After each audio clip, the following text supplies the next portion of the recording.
क्या वह है, विवेचन की खास आवश्यकता भी नहीं है, सरल है। इसके पहले हमने कोश, भूत, आत्मा, अनात्मा ये सब तो एक एक स्वतंत्र बिंदु में देखा ही है। यहाँ ये सारे एकत्र आए हैं। वो जो मूल है ना, मूल नहीं, भूतवादी, हाँ वो कोशवादी और भूतवादी। हाँ हाँ वो आत्मवादी और भूतवादी इसकी तुलना है ताई, हाँ, और इधर फिर आत्मवाद और वो कोशवाद और भूतवाद की तुलना है। हाँ हाँ हाँ। हम्म, तो एक बार और पढ़े ताई इसको थोड़ा सा। हाँ एक बार और पढ़ लीजिए। एक ज्यादा शोर मत करो। विषय 58 दृष्टि और वाद। अभी हमने देखा कि इस सृष्टि कला को लेकर विभिन्न प्रकार की विचारधाराएं हैं। सृष्टि कथा होगा। और सृष्टि कथा, ठीक है ताई। हम्म, विचारधारा के लिए संज्ञा है वाद, दूसरी संज्ञा है दर्शन। हम यदि इन्हें वाद ही कहें तो इनके दो प्रमुख भेद हैं, एक है आत्मवाद और दूसरा है अनात्मवाद। अनात्मवाद। आत्मवाद के दो प्रकार हैं, कोशवाद और आत्मवाद। आत्मवाद के दो और प्रकार हैं, एक है आत्मवाद और दूसरा है भूतवाद। भूतवाद। और एक प्रकार है कोशवाद और भूतवाद। आत्मवादी और कोशवादी दोनों आत्मा को परम सत्ता मानते हैं, परंतु आत्मवादी शरीरों को भी आत्मा का ही स्वरूप मानते हैं। कोशवादी शरीरों को मिथ्या मानकर नकारते हैं। आत्मवादी और भूतवादी का अंतर यह है कि आत्मवादी शरीरों को आत्मा के प्रकाश में देखते हैं और भूतवादी आत्मा को भी शरीर के प्रकाश में देखते हैं। कोशवादी और भूतवादी में अंतर यह है कि भूतवादी शरीरों को परम सत्ता मानते हैं, जबकि कोशवादी शरीरों को मिथ्या मानते हैं। ये सारे वाद जीव जगत जगदीश को जानने की विभिन्न दृष्टि का परिणाम है। दृष्टि की भिन्नता संसार में सर्वत्र दिखाई देती है, इसलिए प्रत्येक मुख्य वाद के भी उपवाद बनते जाते हैं। इन वादों के अनुसार मनुष्य की सृष्टि की सारी व्यवस्थाएं निर्माण होती हैं और संचालित होती हैं तथा व्यवहारों का नियमन होता है। इससे ही विभिन्न मत मतांतर बनते हैं। मनुष्य के विश्व में ऐसे अनेक असंख्य मत मतांतर प्रवर्तमान होते हैं। इनमें कहीं संघर्ष तो कहीं समन्वय दिखाई देता है। आत्मवादी इन्हें आत्म तत्व की लीला मानते हैं। इसमें ताई मेरे 3 प्रश्न हैं। एक तो ये है कि जब आत्म तत्व एक है और आत्मवाद लोग मानते हैं, उसके बाद भी सबकी दृष्टि में भेद क्यों होता है? विश्व रूप को समझने में उनकी भिन्नता होती है। आत्म तत्व को तो मानते ही हैं, परंतु आत्म तत्व और आत्म तत्व और जो कोश हैं, वो कोश तो आवरण लगते हैं उनको, और कोश को दूर करो, आवरणों को दूर करो, ऐसा मानते हैं। अब विविधता किसमें है? देखो, आत्म तत्व में विविधता नहीं है। आत्म तत्व से जो विश्व रूप बना, उसमें तो विविधता है ही। तो जो दृष्टि है, समझने की दृष्टि है, स्वभाव है, बुद्धि है, वो तो भिन्न भिन्न है ही, क्योंकि वो तो विश्व रूप का हिस्सा है। तो विश्व रूप में इतने स्वभाव अलग अलग क्यों है? स्वभाव माने आत्मभाव, तो आत्मभाव में ही इतनी विविधता क्यों है? क्योंकि वह विश्व रूप का हिस्सा है, आत्म रूप का हिस्सा नहीं है। इसलिए इतने मतांतर है, इसलिए इतने विभिन्न वाद हैं, इसलिए इसमें वादों में भिन्नता है। हम इसको ऐसे देखते हैं, हम इसको ऐसे देखते हैं, तो बुद्धि के स्तर पर वो भिन्नता होती जाती है। कोई भी एक वस्तु हम देखते हैं, तो आप जब उसका वर्णन करेंगे तब अलग होगा, मैं करूंगी तो अलग होगा, उषा जी करेंगी तो अलग होगा। क्यों अलग अलग है? क्योंकि हमारी पार्श्वभूमि अलग अलग है, वैचारिक और समझने की, बुद्धि की सारी पार्श्वभूमि अलग अलग है। इसलिए हम अलग शब्दों का प्रयोग करते हैं, अलग संज्ञाओं का प्रयोग करते हैं। तो ये जो विविध मतांतर है, वह विश्वरूप का क्षेत्र है। तो विश्वरूप में तो असंख्यता होगी ही। इसे अरे हमारे यहाँ आत्म तत्व को ही अनेक नाम दिए कि नहीं? किसी ने ब्रह्म कहा, किसी ने परब्रह्म कहा, किसी ने परमात्मा कहा, किसी ने शिव कहा, किसी ने भगवान कहा। फिर भगवानों के भी अनेक नाम हो गए। केवल एक विष्णु है तो उसके सहस्र नाम हो गए, और सभी नामों के अर्थ संदर्भ तो अलग अलग है ही। तो ऐसा ऐसा कैसे हुआ? एक ही है, उसके अनेक नाम कैसे हो गए? हम तो तत्व के, हम व्यवहार का भी संदर्भ छोड़ो, तत्व में ही अलग अलग नाम दिए गए ना। किसी ने प्रकृति और पुरुष, इसके भी कितने नाम हैं?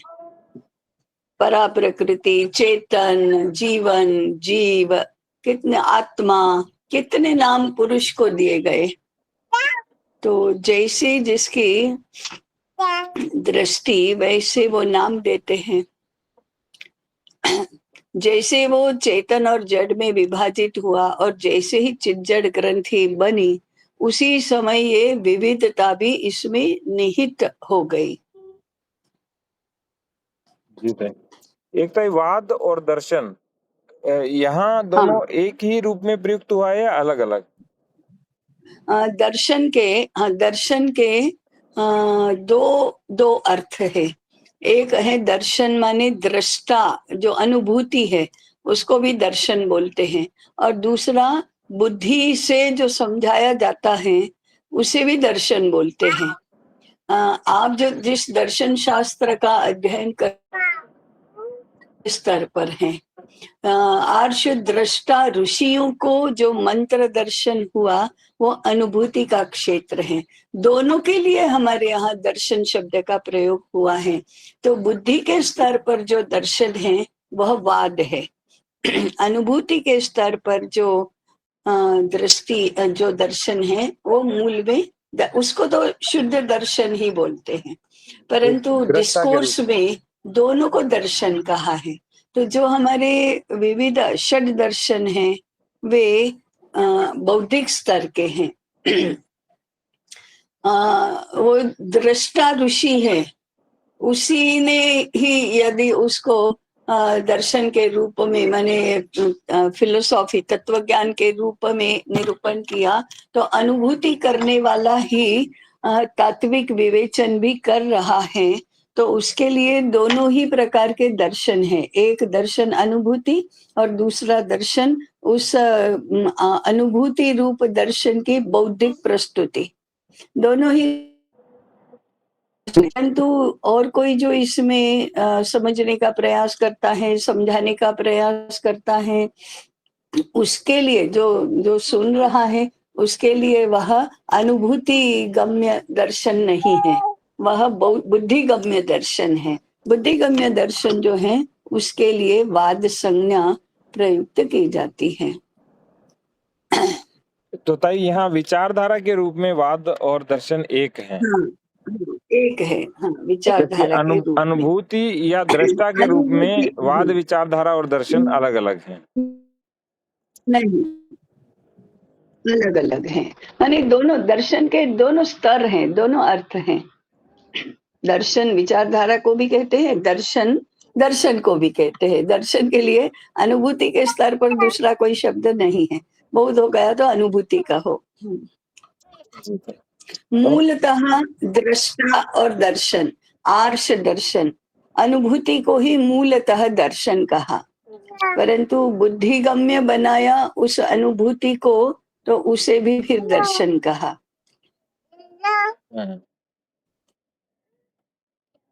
तो एक तरह से वाद या विचारधारा या बुद्धि तो प्राथमिक स्तर है, अनुभूति फिर उसका आगामी दर्शन स्तर है, को उच्च स्तर है। पद्धति है। तो जी बौद्धिक दर्शन अनुभूति गम्य दर्शन पर आधारित होता है। जी। एक तो इसमें अंतिम पंक्ति है, इसमें कहीं हाँ, संघर्ष तो कहीं समन्वय दिखाई देता है। हाँ, मुझे हाँ। लग रहा है कि एक और शब्द आ जाना चाहिए, इसमें कहीं संघर्ष कहीं समन्वय तो कहीं समरसता दिखाई देती है। हाँ, ये भी ठीक है। जी ताई, क्योंकि इसमें आने से फिर हमारा विचार भी इसमें समाहित हो जाएगा। ठीक है। जी ताई। हम्म, ताई विषय 59 विचारधाराओं के समूह। हम्म, विश्व रूप में एक भी व्यक्ति दूसरे व्यक्ति जैसा नहीं होता, यह तत्वतः सत्य है, परंतु समानताएं तो होती ही हैं। एक रूपता कभी भी नहीं होती, परंतु समानता होती है, खोजी जाती है, पहचानी जाती है, बनाई भी जाती है। इस समानता के आधार पर जातियां और प्रजातियां बनती हैं। जाति केवल मनुष्यों में नहीं होती, महाभूतों में, वनस्पतियों में और प्राणियों में भी होती है। महाभूतों में जातिगत भिन्नता उनके आपसी संयोजनों के आधार पर बनती है। वनस्पतियों में तथा प्राणियों में वे महाभूतों तथा सक्रिय प्राण के संयोजन के आधार पर बनती है। मनुष्यों में जातियां बहिकरण और अंतःकरणों के संयोजन के आधार पर बनती है। ये जातियां स्थान परक अधिक होती हैं। स्थान परक होने का कारण महाभूतों का प्रभाव है। महाभूतों का प्रभाव शरीर रचना, वाणी, भाषा, खान पान, वेशभूषा, नृत्य गीत, शारीरिक खेल, प्राण शक्ति और रोग तथा बल पर पड़ता है। उदाहरण के लिए अफ्रीका और चीन, अमेरिका और भारत की जातियों में इन सभी बातों का अंतर स्पष्ट दिखाई देता है।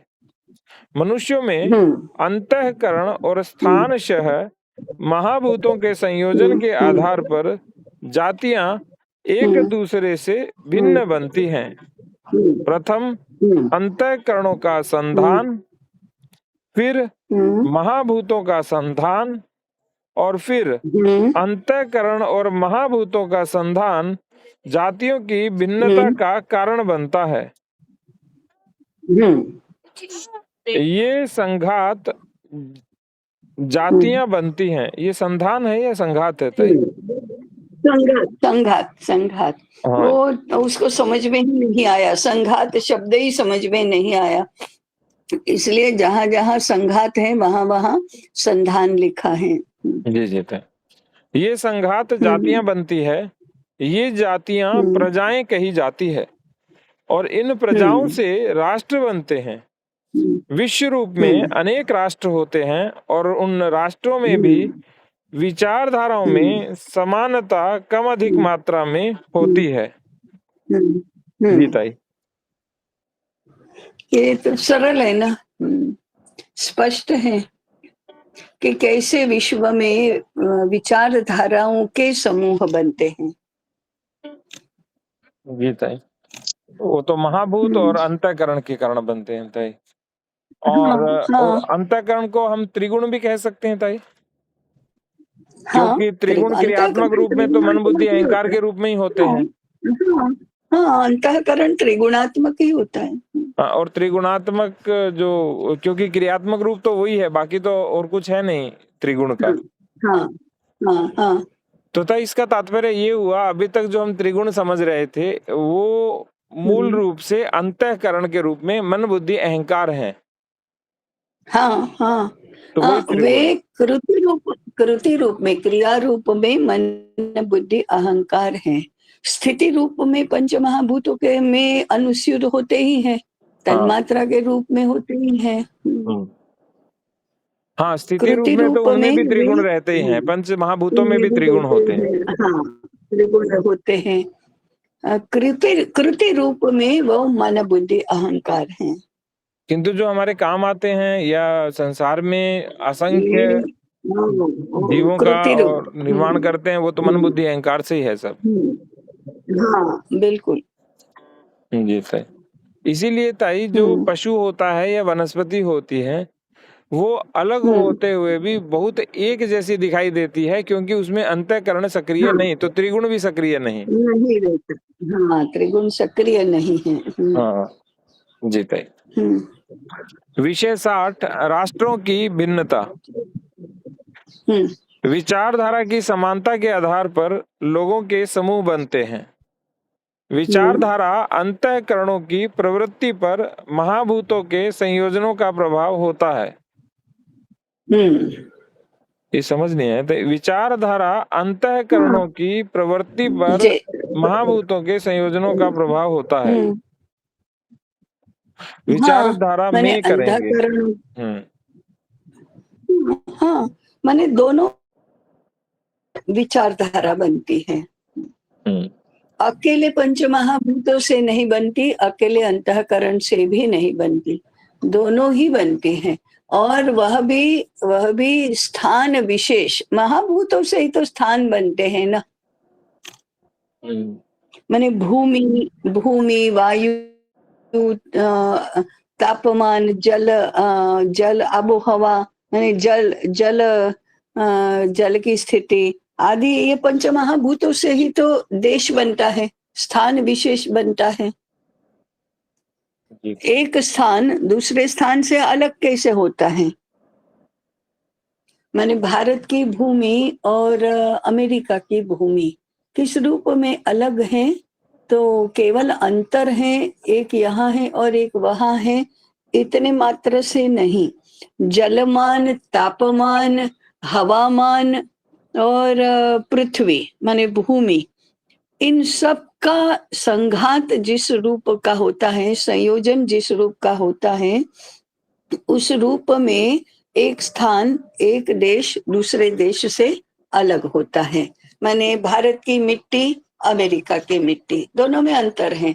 भारत का हवामान, अमेरिका का हवामान अलग है, तापमान अलग है। जैसे भारत में 6 ऋतुएं होती हैं, ये ऋतुएं किस आधार पर होती हैं? जलमान, हवामान, तापमान, भूमि, इसी के आधार पर ऋतुएं होती है। मुख्यतः ये 3 बातें हैं, इससे भिन्न बनते हैं स्थान एक दूसरे से। और दूसरे उनके उनमें अंतःकरण के माने त्रिगुण जिस रूप में संयोजित होते हैं, उससे बनते हैं। इसलिए भारत की मिट्टी और अमेरिका की मिट्टी केवल भूमि, हवामान, तापमान, जलमान, इसका ही अंतर नहीं है, केवल जो त्रिगुणात्मक अंतर है वो भी दोनों में है। नहीं तो हम पत्थर को या किसी भी धातु को ये सत्वगुणी है, रजोगुणी है, तमोगुणी है, ऐसा नहीं कहते। तो पंचमहाभूतों के साथ त्रिगुण का भी संयोजन होता है, एक दूसरे स्थान से भिन्न बनाता है। और फिर उस देश की प्रजा का अंतःकरण जिस रूप में सक्रिय होता है, उसका संयोजन जब देश के माने भूमि के ये अंतःकरण और पंचमहाभूतों के संयोजन के साथ जब मिलता है, माने वो मनुष्यों का, प्राणियों का, उस स्थान विशेष में जो लोग होते हैं, उन सब के त्रिगुण और पंचमहाभूत, इन सब के सब का जो संघात होता है, समूह होता है, वह पूरा का पूरा समूह दूसरे समूह से भिन्न होता है। इस समूह को, इस संघात को राष्ट्र संज्ञा दी गई है। राष्ट्र माने प्रजा, राष्ट्र माने उसकी भूमि, भूमि पर जिस पंचमहाभूतों का जिस प्रकार का प्रभाव होता है या जिस प्रकार की अवस्थिति होती है, वे और वृक्ष, वनस्पति और प्राणी, इन सब का संघात मिलकर राष्ट्र होता है, तो वह एक स्थान से दूसरे स्थान का अलग होगा ही। इसलिए अमेरिका और भारत इन सभी बातों में एक दूसरे से अलग हैं। अमेरिका और अफ्रीका इन सभी बातों में एक दूसरे से अलग हैं। अफ्रीका और चीन, भारत और चीन, चीन और रशिया, ऐसा चीन और ऑस्ट्रेलिया, सब एक दूसरे से इतनी बातों में इस कारण से भिन्न हैं। जी ताई, महाभूतों के संयोजनों का प्रभाव होता है। महाभूतों की बनावट में 3 गुणों की महती भूमिका होती है। गुणों से प्रभावित महाभूतों के संयोजनों से स्थान विशेष बनते हैं। स्थान विशेष को भूमिका का आधार होता है। ऐसे स्थान भूमिका, को भूमिका का नहीं, भूमि का हाँ, आधार होता भूमिका, है। इसमें भूमिका लिख रखा था।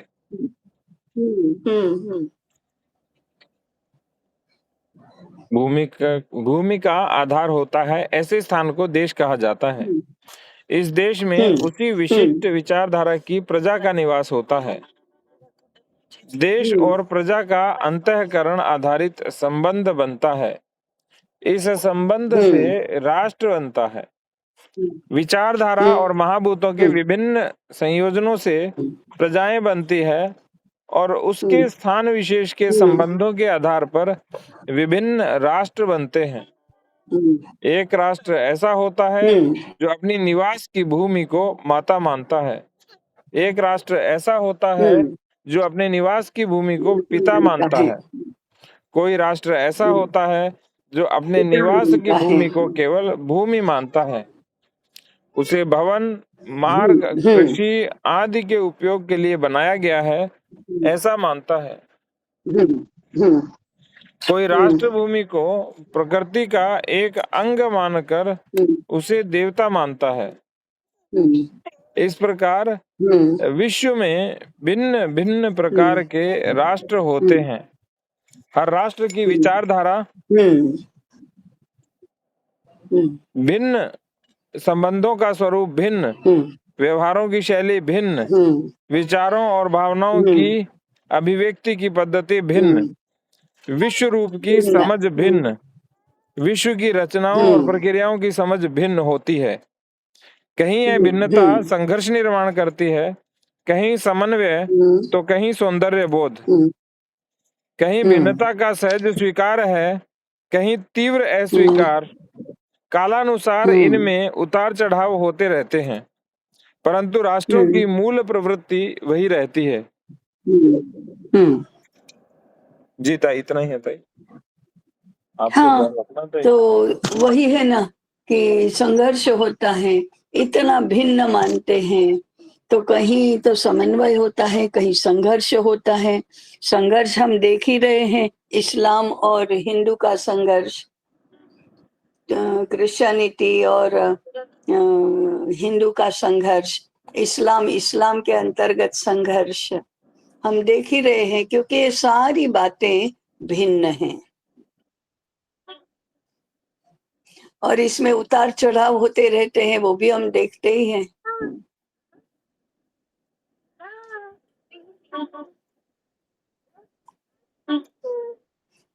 एक बार फिर से पढ़ लो पूरा, ये बिंदु महत्वपूर्ण है।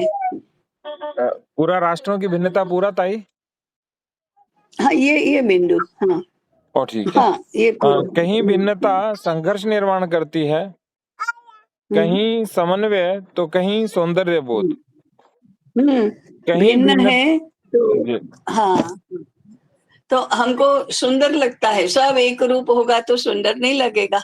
भिन्न भिन्न है और उनका समायोजन किया है तो सुंदरता निर्माण होती है। कहीं समन्वय होता है, हाँ भाई हम सब साथ मिलकर परस्पर पूरक लगते हैं, तो कहीं एकदम विरोध, तो हम हैं तो तुम नहीं जी सकते, ये तो होता है। जीत आगे है, कहीं भिन्नता सहज स्वीकार है, कहीं तीव्र अस्वीकार, हाँ, तीव्र कालानुसार इसमें उतार चढ़ाव होते अस्वीकार, रहते हैं। सलमान स्वीकारी। हाँ, हाँ, हाँ। ये तो ताई जो राष्ट्र है उसकी हुँ, अपनी जीवन दृष्टि और दर्शन के प्रति कितनी दृढ़ता है और कितने वहाँ के लोग उसे मानते हैं, हुँ, उसके आधार पे उतार चढ़ाव हाँ, होते हैं। उसके आधार पर होता है, हाँ। विषय 61। जैसे इस्लाम इस्लाम किसी का स्वीकार कर ही नहीं सकता है। जी ताई। परंतु और एक विचित्र बात आप देखेंगे कि इस्लामिक विचारधारा को कोई स्थान विशेष का माने भूमि का आधार नहीं है। जी ताई। इसीलिए इसलिए वह ताई राष्ट्र नहीं बन सकता। इसीलिए ताई इनका कंसेप्ट भी उम्मा का है कि पूरा विश्व एक मुस्लिम राष्ट्र बनाएंगे। हुँ, हुँ, हुँ। और वो भूमि को भोग्या मानेंगे, माता नहीं मानेंगे। हम्म। कल ताई हुँ, मुझे एक संस्कृत के विद्वान मिले, हुँ, तो उन्होंने मुझे कहा कि माता भूमि पुत्रो पृथिव्या, और फिर आगे है हुँ। वीर भोग्य वसुंधरा। तो देखो कितना वीर विपरीत भोग्या वसुंधरा। हाँ, तो कितना विपरीत हुँ, विचार हमारे वेद में दिया गया, हाँ, पुरुष सूक्त में दिया गया। हे भगवान! ये इसको कहते हैं अच्छी तरह से किसी भी बात को नहीं समझना। अलग-अलग संदर्भ में, अलग-अलग परिप्रेक्ष्य में लिखा गया है, उसको वह नहीं समझते हैं। माता भूमि पुत्रो हम पृथिव्याः, तो मैं तो ये भूमि मेरी माता है, क्योंकि वह मेरा सभी दृष्टि से पोषण करती है। इसलिए वह माता माता है और मैं इसका पुत्र हूँ, तो मुझे उसका रक्षण करना है। ये ये एक अर्थ में कहा। वीर भोग्या वसुंधरा माने क्या? भूमि पर राज्य बनते हैं, राजाओं का स्वामित्व में है, और भूमि का पुत्र होना ये अलग अर्थ में है। तो फिर भूमि पर स्वामित्व माने राज्य पर स्वामित्व कैसे मिलता है? वीरता के कारण से मिलता है। इसलिए वीर भोग्या वसुंधरा। तो इस भूमि का अधिपति वही होता है जो वीर होता है। तो ये राज्य व्यवस्था के रूप में बताया गया, और वो प्राकृतिक संबंध के आधार पर बताया गया। इतना तो अंतर करना चाहिए ना, ये विरोधी विचार नहीं है एक दूसरे के। एक राज्य व्यवस्था को लेकर है, दूसरा जो सृष्टि के अंतर्गत भूमि का हमारे जीवन में जो जीवन पर जो उपकार है, उस अर्थ में है। वो ब्राह्मण भी हैं, संस्कृत के पंडित भी थे, तो मैंने सोचा कि बहुत अच्छे से कराएंगे। मैंने हाँ, उनको ये तो बताया हाँ, ताई कि ये जो हाँ, दोनों हाँ, विचार हैं इनके संदर्भ अलग अलग हैं। तो ये अलग अलग है। हाँ, भूमि हमें देती है इस रूप में माता है, और हमें भूमि की रक्षा हम्म, करनी चाहिए इस रूप में वीर भोग्या वसुंधरा है। मैंने ये हाँ, बताया उनको बस। तो हुँ। कहते नहीं, दो विपरीत विचार हैं एक साथ लिख दिए हैं, वेदों में भी बहुत सी चीजें भ्रामक हैं, तो फिर उनको मैंने बोला ना वीर भोग्या वसुंधरा कहाँ लिखा है बताओ? हाँ वो पता वो वेदों वचन है भी नहीं। जी ताई। हुँ, आगे हुँ, ताई विषय 61, राष्ट्र का हुँ, स्वभाव चिति। हुँ। आप ना नेट पर डालकर देखिए वीर भोग्या वसुंधरा का आगे पीछे का संदर्भ क्या है। माता भूमि पुत्रो हम पृथिव्याः तो अथर्ववेद का वचन है। जी ताई। हुँ, हाँ, वसुंधरा कहाँ से लिया है, मैं भी देख। हुँ,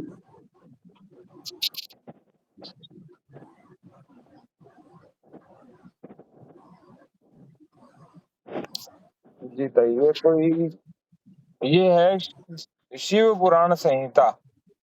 तो खंड हाँ 5 अध्याय 32 श्लोक 28 से दिया गया है कि हाँ। राज्यम तो दास्यते न देवेभ्यो वीर भोग्य वसुंधरा राणम दास्यामि ते रुद्र देवनाम पूर्विने। हम्म, तो जब युद्ध होता है तब वो कहता है कि अरे तुम मुझे कोई दान में नहीं दे रहे हो, मुझे पर कोई दया नहीं कर रहे हो। इसका इसका स्वामी अधिपति तो मैं रहूंगा, क्योंकि मैं वीर हूँ। वीर भोग्या बस। तो पुराण पुराण वचन को वेद वचन के साथ नहीं जोड़ना चाहिए। और वो पुराण की कथा होगी, कोई संवाद होगा, उस संवाद में बताया होगा। वो संवाद का तात्पर्य ही अलग होगा, संदर्भ अलग होगा। तो ये वेद वचन नहीं है, ये पौराणिक वचन है। और दूसरा ताई, यहाँ हमेशा भोगने का अर्थ इस भोग से भी नहीं लेना चाहिए। यहाँ ना ना, भोगने का इस तात्पर्य भी राज्य करना है। हाँ, राज्य करना ही है। हाँ, राज्य करना ही है। हम्म, तो भूमि के अधिपति होते ही हैं, भूमि के मालिक होते हैं, भूमि के स्वामी होते ही हैं, भूमि के पति होते ही हैं, भूपति तो कहते हैं। फिर तो वो और भी। पृथ्वी को भी विष्णु पत्नी कहा ही है। हम्म फिर तो ताई यानी कि वो तो इसको पूरा घालमेल कर देंगे यदि व्याख्या करने लगे तो, क्योंकि इधर से हाँ भूपति के वो तो पृथ्वी पत्नी हुई, और इधर से आप माँ बोल रहे हो, माँ बोल रहे हो। तो वो तो तो बहुत ये घालमेल कर सब देंगे। बौद्धिकों का तो कुछ कह ही नहीं सकते। वो बौद्धिक इतने कैसे हो गए हैं। ताई अभी क्या है, हम्म, बौद्धिक तो है नहीं, उनको एक विषय विशेष का ज्ञान है। वो है ना जो हम बस। पढ़ते हैं कि ये हाँ विषय का शिक्षक है, ये हाँ विद्यार्थी का हाँ। शिक्षक है, फिर राष्ट्र का हम्म, शिक्षक है, हम्म, या वेतनभोगी है। तो सब हम्म। विषय तक ही केंद्रित हो परंतु गए ये हैं। हाँ, लेकिन विषय में भी पूरा नहीं है। हाँ, पूरा नहीं है, वो अधूरा है। विषय में भी तो समझना चाहिए कि हम जो दो वचन एक दूसरे के विरोधी हैं, उनको कैसे घालमेल, वेदों में कैसे घालमेल है, ऐसा कहना दुस्साहस है। हम्म अब पूरा समझे बिना, देखे बिना, विचार किए बिना कुछ भी बोलना, तो जो जानता है उसके आगे तो शर्मिंदा ही होना पड़ेगा कि नहीं। जीता है। पर जो हम्म। नहीं जानता उनके सामने तो शेखी बघाड़ते हैं सब, कि हाँ और वो भी हाँ। कहते हैं देखो और ये निंदा कितने करते हैं, भ्रामक और है। हमारी हमारी बातों की ही निंदा करते हैं, आलोचना करते हैं, और ठेठ वेदों तक पहुंच जाते हैं। इसलिए वो दुस्साहस हैं। जीता। हम्म। विषय 61, राष्ट्र का स्वभाव चिति। हम्म। प्रजाओं की अंतःकरण की प्रवृत्ति, पंच हम्म। महाभूतों का संयोजन और स्थान हम्म। विशेष के साथ प्रजा का संबंध, इन तीनों के हम्म। समरस संबंध से प्रजाओं को जीवन और जगत को समझने की हम्म। दृष्टि विकसित होती है, जिसे जीवन दृष्टि कहा जाता हम्म। है। हाँ यह हाँ। जीवन दृष्टि उस राष्ट्र की मूल हम्म। पहचान होती है। उसे उस राष्ट्र का स्वभाव हम्म। कहा जाता है। यह स्वभाव हम्म। राष्ट्र की उत्पत्ति के साथ ही उसे प्राप्त हुआ रहता है, हम्म। या यह कहना हम्म। अधिक उचित है कि इस स्वभाव से ही हम्म। अंतःकरण की प्रवृत्तियों का प्रकटीकरण होता है। इस स्वभाव हम्म। को राष्ट्र को हम्म। चिति कहते हैं। चिति हम्म। का चेतन या चैतन्य मानने की परंपरा ही रही है, परंतु हम्म। इसमें जड़ भी निहित है, यह समझना अधिक हम्म। युक्ति संगत हम्म। है। हम्म। इस स्वभाव से ही, इस स्वभाव हम्म। के अनुरूप प्रजाओं की हम्म। क्षमताएं, व्यवहार, हम्म। व्यवस्थाएं हम्म। क्रमशः हम्म। विकसित होती जाती हैं। हम्म। इसे ही प्रजा की जीवन शैली कहते हैं, इसे ही संस्कृति कहते हैं। काल के हम्म। प्रभाव से चिति सामर्थ्यवती और सामर्थ्यहीन होती रहती है। उसे चिति का हम्म। उदय और अवपात कहते हैं। कैसे हैं। काल के प्रवाह में राष्ट्र के जीवन में अत्यधिक परिवर्तन भी दिखाई देता है। तब उसे चिति का लोप हुआ ऐसा कहा जाता है। तत्वतः वह अत्यंत दीर्घ काल तक अवपात भी हो सकता है। चिति के लोप न होकर जीवित रहने की अवधि को राष्ट्र की आयु कहा जाता है। कोई राष्ट्र इतने दीर्घ आयु के होते हैं कि उन्हें चिरंजीव राष्ट्र कहा जाता है। कोई राष्ट्र ऐसे होते हैं जो अल्पायु वाले होते हैं, राष्ट्र के स्वभाव के अनुरूप वाले होते हैं। ये क्या था? ये अनुरूप वाले माने क्या? अनुरूप राष्ट्र के के बाद स्वभाव कोई के शक्ति होना अनुरूप। चाहिए। हाँ, कोई राष्ट्र अल्पायु वाले होते हैं और राष्ट्र के स्वभाव के अनुरूप वाले होते हैं।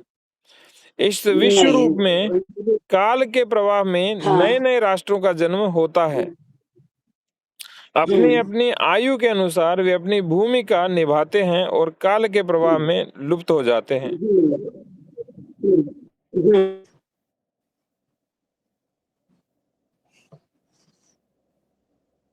जी ताई। जैसे ग्रीस ग्रीस और रोम है, वे भूमि तो रही परंतु राष्ट्र के नाते उनकी चिति का लोप हो गया। नया राष्ट्र, नया स्वभाव, नया राष्ट्र जन्मा है, आधुनिक ग्रीस और रोम।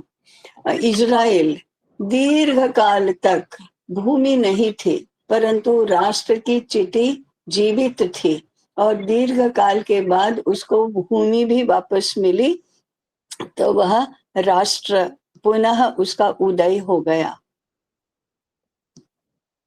ग्रीस तो और रोम का तो भारत, पुनः नहीं आएगा कभी भी, क्योंकि अभी तो दिखाई नहीं दे रही है चिति उनकी कहीं भी।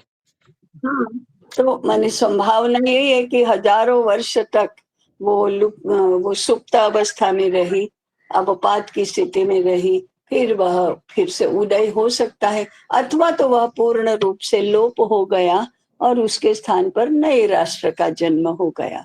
दोनों ही संभावनाएं हैं। परंतु भारत ऐसा राष्ट्र है जो चिरंजीव है, उसकी चिति का उदय और अवपात होता रहा परंतु लोप नहीं हुआ है। अभी तक तो लोप नहीं हुआ है।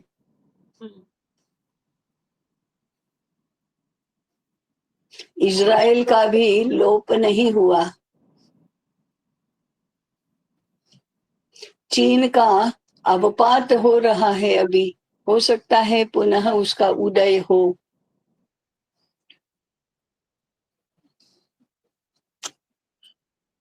अमेरिका का भी उदय और अवपात ही हो रहा है, लोप कहाँ हुआ है? जैसे थे वैसा, जैसा है वैसा ही रहा है न पहले से। परंतु जो मूल मूल अमेरिका था उसका लगभग लगभग लोप हो गया है। अफ्रीका के अनेक राष्ट्रों का लोप हुआ है, अनेकों का उदय और अवपात हो रहा है। तो राष्ट्रों का इतिहास, राष्ट्रों के इतिहास का जब अध्ययन करते तो ये बात ध्यान में आती है। माने इस दृष्टि से राष्ट्रों के इतिहास का अध्ययन करना चाहिए। क्या हुआ?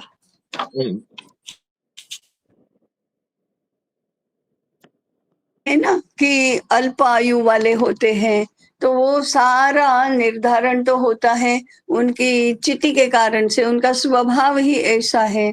और आगे देशिक शास्त्र में तो लिखा है भगवती प्रकृति को जिन राष्ट्रों की आवश्यकता होती है उनकी आयु दीर्घ होती है, जिनकी नहीं होती है वो अल्पायु होते हैं। तो वो प्रकृति के मूल, प्रकृति के कारण से ही ऐसा होता है।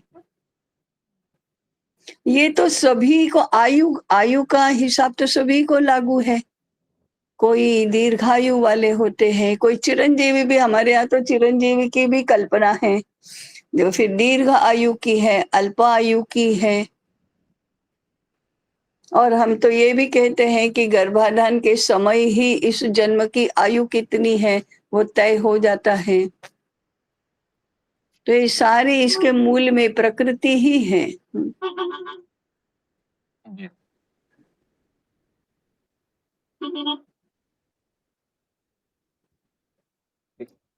ताई आज इतना ही पढ़ें, आगे 62 से नया विषय शुरू हो रहा है, मनुष्य निर्मित रचनाएँ। अच्छा, हाँ, हाँ, हाँ, हाँ, 1-2 ठीक है, हाँ। जी ताई, 1-2 तो चर्चा भी करनी ये है ताई। हाँ, हाँ, जी ताई।